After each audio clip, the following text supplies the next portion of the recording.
ನಮಸ್ಕಾರ ವೀಕ್ಷಕರೇ. ನಮ್ಮ ದೇಶ ಭಾರತ ಒಂದು ಪ್ರಜಾಪ್ರಭುತ್ವ ರಾಷ್ಟ್ರ.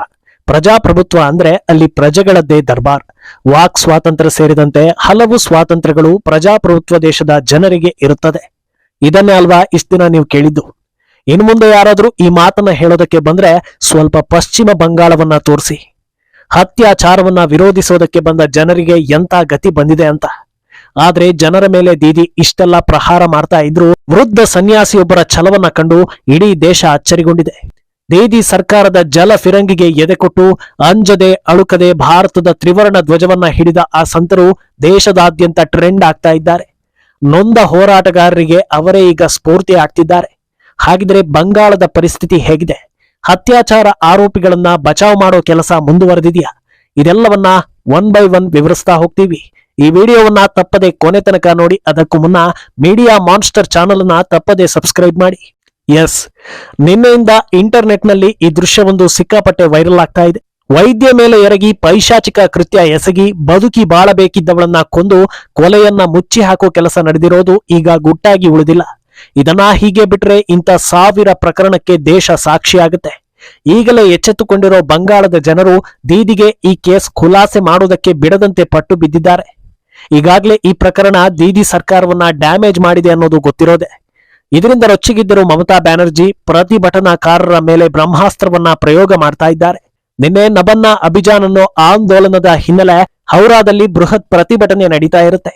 ಹೋರಾಟಗಾರರ ಮೇಲೆ ಮಮತಾ ಸರ್ಕಾರ ಜಲ ಫಿರಂಗಿ ಪ್ರಯೋಗದಿಂದ ಜನರು ದಿಕ್ಕಾಪಾಲಾಗ್ತಾರೆ. ಆದ್ರೆ ಈ ವೃದ್ಧ ಸನ್ಯಾಸಿ ಅಲುಗಾಡದಂತೆ ನಿಲ್ತಾರೆ. ವಾಟರ್ ಕ್ಯಾನಲ್ ಹಿಡಿದವರು ವೃದ್ಧರನ್ನ ಟಾರ್ಗೆಟ್ ಮಾಡ್ತಾರೆ.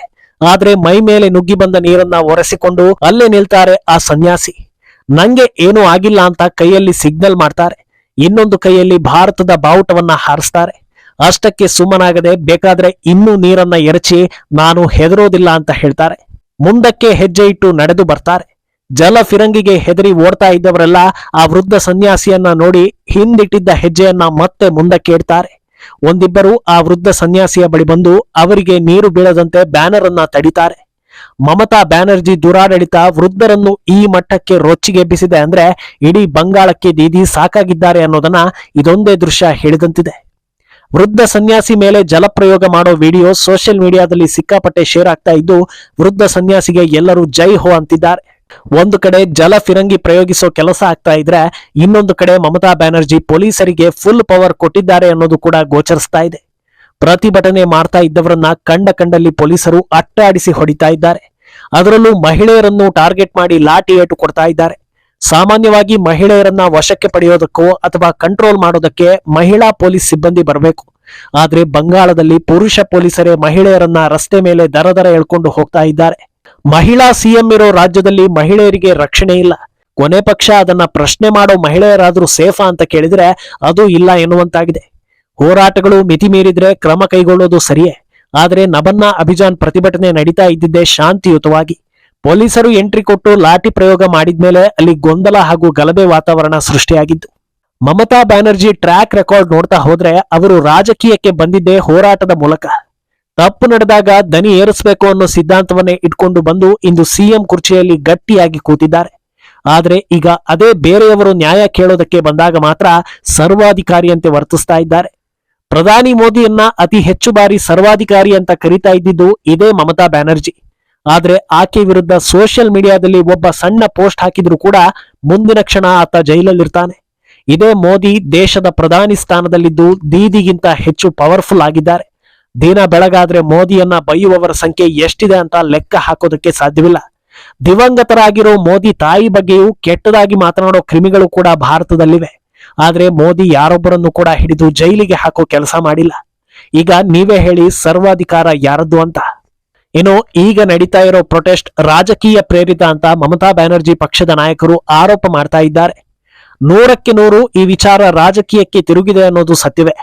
ಪ್ರತಿಭಟನಾಕಾರರಿಗೆ ವಿಪಕ್ಷದಲ್ಲಿರೋ ಬಿಜೆಪಿ ಬೆಂಬಲ ಕೊಡ್ತಾ ಇದೆ ಅನ್ನೋದು ನಿಜವೇ. ಆದ್ರೆ ಅದರಲ್ಲಿ ಆರೋಪಿಸೋದಕ್ಕೆ ಏನಿದೆ?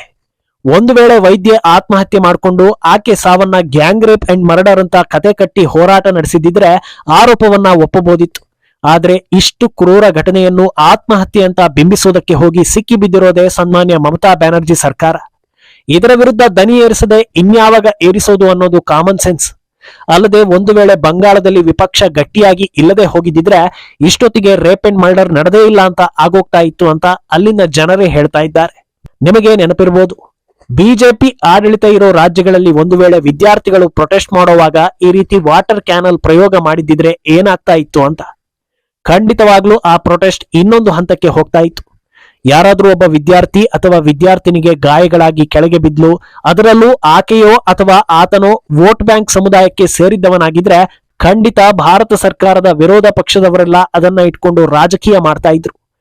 ಏಕಕಾಲಕ್ಕೆ ಎಲ್ಲಾ ವಿಪಕ್ಷ ನಾಯಕರು, ಅವರವರ ಬೆಂಬಲಿಗರು, ಹಿಂದೂ ವಿರೋಧಿ ಹಿಂದೂಗಳು, ಭಾರತ ವಿರೋಧಿ ಭಾರತೀಯರು, ನಿರ್ದಿಷ್ಟ ಸಮುದಾಯಗಳಿಗೆ ಮಾತ್ರ ತೊಂದರೆ ಆದಾಗ ಮಾನವೀಯತೆ ಬಗ್ಗೆ ಮಾತನಾಡೋದಕ್ಕೆ ಬರೋ ಗಣ್ಯ ವ್ಯಕ್ತಿಗಳು, ಹೆಚ್ಚು ಬುದ್ಧಿ ಇರುವ ವರ್ಗದವರು, ಕತೆ ಕವನ ಬರೆಯುವ ಮೂಲಕ ಭಾವನೆಯನ್ನ ಕುಲುಕೋ ಮಹನೀಯರು, ಉದ್ದುದ್ದ ಸಂದೇಶ ಬರೆದು ಮೋದಿ ಸರಿಯಿಲ್ಲ ಅನ್ನೋ ಜನರು ಎಲ್ಲರೂ ಕೂಡ ಒಟ್ಟಾಗಿ ದನಿಯೇರಿಸ್ತಾ ಇದ್ರು. ಇನ್ನೊಂದು ಇಂಟ್ರೆಸ್ಟಿಂಗ್ ವಿಚಾರ ಏನ್ ಗೊತ್ತಾ, ಒಡೆದ ಕಲ್ಲಂಗಡಿಗೆ ಕಣ್ಣೀರಿಟ್ಟು ಮಾನವೀಯತೆ ಪಾಠ ಮಾಡಿದ ಯಾರೊಬ್ಬರು ಕೂಡ ಬಂಗಾಳದ ವೈದ್ಯ ಬಗ್ಗೆ ಒಂದು ಚಿಕ್ಕ ಅನುಕಂಪವನ್ನು ತೋರಿಲ್ಲ ಅನ್ನೋದು. ಬೇಕಾದ್ರೆ ನಿಮ್ಮ ಸೋಷಿಯಲ್ ಮೀಡಿಯಾ ಅಕೌಂಟ್ ಓಪನ್ ಮಾಡಿ ಬುದ್ಧಿವಂತರ ಪ್ರೊಫೈಲ್ ಅನ್ನ ಚೆಕ್ ಮಾಡಿ ನೋಡ್ತಾ ಹೋಗಿ. ಅಪ್ಪಿ ತಪ್ಪಿಯೂ ಒಬ್ಬರು ಕೂಡ ಬಂಗಾಳದ ವೈದ್ಯ ಪರ ದನಿ ಎತ್ತಲೇ ಇಲ್ಲ. ಸದ್ಯ ವೈದ್ಯ ಹತ್ಯಾಚಾರ ಪ್ರಕರಣದಲ್ಲಿ ಆರೋಪಿ ಸ್ಥಾನದಲ್ಲಿ ಇರೋ ವ್ಯಕ್ತಿ ಸಂಜಯ್ ರಾಯ್. ಆತ ಹಿಂದೂ, ಆದರೆ ಯಾವೊಬ್ಬ ಹಿಂದೂ ಕೂಡ ಅವನ ಪರ ಮಾತಾಡ್ತಾ ಇಲ್ಲ. ಮೊದಲು ಅವನನ್ನ ಗಲ್ಲಿಗೆ ಹಾಕಿ ಕ್ರೂರಾತಿ ಕ್ರೂರ ಶಿಕ್ಷೆ ಕೊಡಿ. ಅವನಿಗೆ ಕೊಡೋ ಶಿಕ್ಷೆ ನೋಡಿ ಪ್ರಪಂಚದಲ್ಲಿ ಯಾರು ಕೂಡ ಮತ್ತೆ ಇಂಥ ಕೆಲಸವನ್ನ ಮಾಡಬಾರದು ಅಂತಲೇ ಹೇಳ್ತಿದ್ದಾರೆ. ಆದ್ರೆ ಯಾರು ಕೂಡ ಅವನು ನಮ್ಮ ಜಾತಿ, ನಮ್ಮ ಧರ್ಮದವನು, ಅವನು ಪಾಪ, ನಮ್ಮ ಹುಡುಗ ಆತರ ಅಲ್ವೇ ಅಲ್ಲ, ಇದ್ಯಾವುದನ್ನು ಹೇಳ್ತಾ ಇಲ್ಲ. ವಿಷಯ ಏನಂದ್ರೆ, ಬಂಗಾಳದಲ್ಲಿ ಬಿಜೆಪಿ ವಿಪಕ್ಷಕ್ಕೆ ಬಂದು ಕೂತ ಬಳಿಕ ದೀದಿಗೆ ದೊಡ್ಡ ಸಂಕಷ್ಟ ಶುರುವಾಗಿದೆ. ಎಷ್ಟೋ ವರ್ಷಗಳ ಕಾಲ ಬಿಜೆಪಿಗೆ ಅಲ್ಲಿ ಜಾಗವೇ ಇರಲಿಲ್ಲ. ಆದ್ರೀಗ ವಿಪಕ್ಷ ನಾಯಕ ಸುವೇಂದು ಅಧಿಕಾರಿ ಬೆನ್ನತ್ತಿ ಕಾಡ್ತಾ ಇದ್ದಾರೆ. ಜನರನ್ನ ಒಗ್ಗೂಡಿಸಿ ದೀದಿಯ ಭಯಕ್ಕೆ ದನಿ ಎತ್ತೋದಕ್ಕೆ ಹೆದರುತ್ತಿದ್ದವರನ್ನು ಕೂಡ ಕರೆ ತಂದು ಪ್ರಶ್ನೆ ಮಾಡಿಸ್ತಾ ಇದ್ದಾರೆ. ಈ ಹಿಂದೆ ಸಂದೇಶ್ ಕಾಳಿ ಪ್ರಕರಣ ಆದಾಗಲೇ ಅದನ್ನ ದೊಡ್ಡ ಮಟ್ಟದಲ್ಲಿ ಎಲ್ಲರಿಗೂ ತಿಳಿಯುವಂತೆ ಮಾಡಿದ್ದೆ ಸುವೇಂದು. ಅಲ್ಲಿಂದಲೇ ಮುಚ್ಚಿ ಹೋಗ್ತಾ ಇದ್ದ ಪ್ರಕರಣದಲ್ಲಿ ಮಹಿಳೆಯರಿಗೆ ಧೈರ್ಯ ತುಂಬಿ ನಡೆದ ದೌರ್ಜನ್ಯವನ್ನ ಹೇಳಿಸಿದ್ರು. ಆದ್ರೆ ಆಗ ದೀದಿ ಬಚಾವಾಗಿ ಬಂದ್ರು. ಈಗ ಬಚಾವಾಗೋದಕ್ಕೆ ಚಾನ್ಸೇ ಇಲ್ಲ ಅನ್ನೋ ಹಾಗಿದೆ. ಸದ್ಯ ಕೆಲ ಮಾಹಿತಿಗಳ ಪ್ರಕಾರ ಆರೋಪಿ ಸ್ಥಾನದಲ್ಲಿರೋ ವ್ಯಕ್ತಿಯನ್ನ ಫ್ರೇಮ್ ಮಾಡಲಾಗಿದೆ. ಸುಮಾರು 6 ಜನರಿಂದ ಅತ್ಯಾಚಾರ ನಡೆದಿದ್ದು, ಅದರಲ್ಲಿ RJ ಕಾಲೇಜ್ನ ಎಕ್ಸ್ ಪ್ರಿನ್ಸಿಪಾಲ್ ಹಾಗೂ ದೀದಿ ವೋಟ್ ಬ್ಯಾಂಕ್ನವರು ಕೂಡ ಇದ್ದಾರೆ ಅನ್ನೋ ಸುದ್ದಿ ಹರಿದಾಡ್ತಾ ಇದೆ. ಸಿಬಿಐ ಈ ಸುದ್ದಿಯನ್ನ ಕನ್ಫರ್ಮ್ ಮಾಡಿದ್ರೆ ರಾಷ್ಟ್ರಪತಿ ಆಡಳಿತ ಬರೋದು ಇನ್ನಷ್ಟು ಪಕ್ಕ ಆಗತ್ತೆ. ಒಟ್ನಲ್ಲಿ ಬಂಗಾಳದ ಜನರನ್ನ ತಮ್ಮ ಕಪಿ ಮುಷ್ಟಿಯಲ್ಲಿ ಇಟ್ಕೊಂಡು ಆಡಿದ್ದೇ ಆಟ ಅನ್ನೋ ಹಾಗೆ ವರ್ತಿಸ್ತಾ ಇದ್ರು ಸಿಎಂ ದೀದಿ. ಆದ್ರೆ ಇನ್ಮುಂದೆ ಅಷ್ಟು ಈಸಿಯಾಗಿ ಎಸ್ಕೇಪ್ ಆಗೋದಕ್ಕೆ ಸಾಧ್ಯವಿಲ್ಲ ಅಂತ ಜನ ಹೇಳ್ತಾ ಇದ್ದಾರೆ. ಈ ಬಗ್ಗೆ ನಿಮ್ಮ ಅಭಿಪ್ರಾಯವನ್ನ ತಪ್ಪದೆ ಕಾಮೆಂಟ್ ಮೂಲಕ ತಿಳಿಸಿ.